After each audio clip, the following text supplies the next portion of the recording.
He has produced records for many of the biggest artists in the world: Metallica, Rage Against the Machine, Aerosmith, Linkin Park. Well, the list goes on. But why would I paint this music producer as Rasputin, a mystic and a holy man?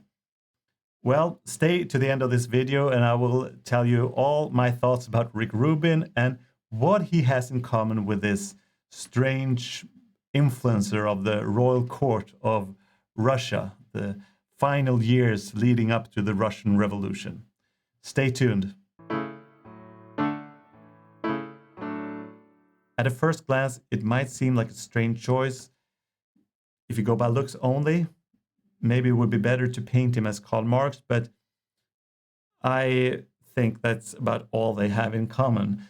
So I'm going to stick with Rasputin, and I'm going to show you that there are some similarities and there is a reason for merging them. But this photo will do, even though the t-shirt is white, not perfect, but it will do. And then we have the photo of Rasputin. And I don't think I've seen a photo of Rasputin where he is this well groomed. It actually looks like he had a shower before the photo was taken. And from what I've seen, I don't believe he had that many showers. But here he has dressed him up and looked well groomed. But you can still see the craziness in those eyes, and it's really intense. And those hands look very, very scary, I think. But fun to paint. I'm not going to paint the head, but I'm going to paint those hands. So let's merge them in the computer. It's not a perfect match. You can work with this better, but I really need it for starting the painting. I need to sketch it up, and I need the colors to get roughly right, but it's not a copy of this image. So we can move on to the sketching. I first heard about Rick Rubin in the early 2000s.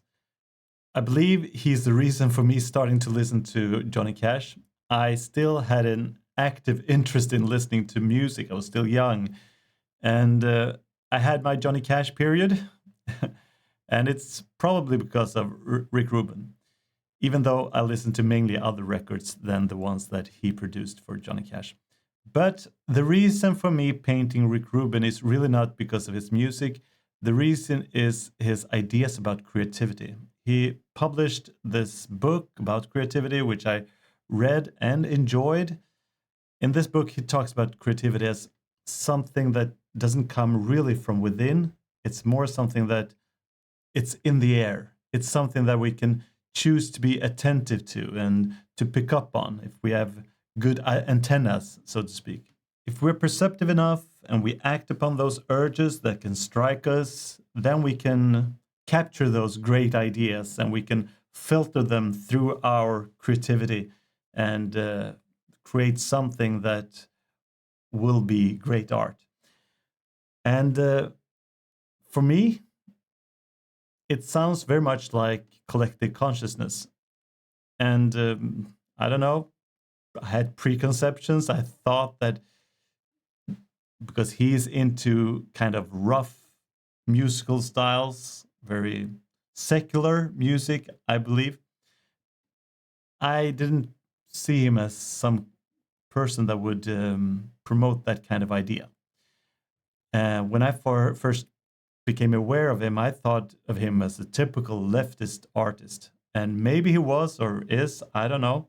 It doesn't really matter. But when I grew up, all artistic people seemed to be leftists. It disturbed me. I didn't share those views, but I enjoyed being around artistic people. And within this leftist worldview was also not often explicitly formulated, but always as present as the air we breathe. A secular and materialistic outlook on everything. So when Rick Rubin starts to talk about collective consciousness, I believe God is sneaking in. I don't know what Rick Rubin thinks about God and religion, but those Jungian ideas that he expresses definitely seem spiritual to me. You know, the spiritual interest that was quite present within cultural circles in the late 1800s people had seances and cultivated their interest in esoteric questions. I guess that Rasputin was part of that and took advantage of that movement, really.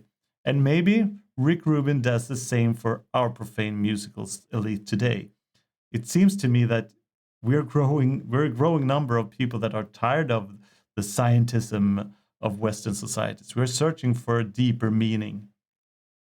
And the materialistic worldview seems to lose grip of the cultural discourse. And we're moving towards faith, I believe, and specifically, I guess, towards Christianity.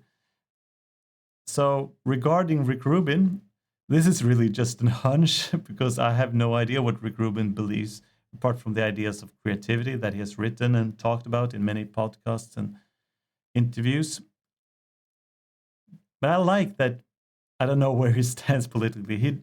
He talks only about creativity, even though when he created this commercial for RFK Jr., you would think that he would probably be an anti-establishment kind of guy.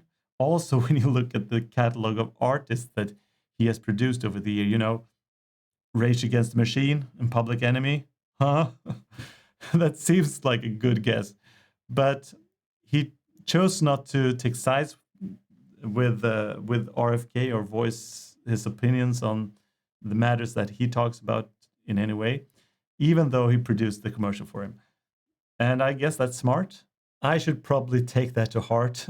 When creating art, I believe it's a good idea not to be too obvious with your political standpoints. I try to. I don't want the art to tell you what to believe or to be some kind of a political statement. I like to capture the intuition and use the hunch that you get. And you maybe have some fun idea that you just want to play with, and not to overthink it. Just let your intuition guide you and then start to execute. And this painting of Rick Rubin is starting to take shape now, and he looks even more like a spiritual leader than Rasputin did. And these ideas that I have voiced in this video are just coming out just now. It's not thought out in advance, and I hope that it can be enjoyable to watch this painting without me talking about it, and I hope especially that I haven't destroyed the experience for you by talking about it. Thank you for watching, and it has been a pleasure. It's always a little bit of an adventure to take on these paintings and to comment them in these videos. And I love to hear your thoughts about it. I love to have your comments to the video and what you think about my thoughts and these people that I've painted. And I love for you to share the video and to subscribe to the channel if you enjoyed it, so that you can be notified when the next video comes. Thank you for watching.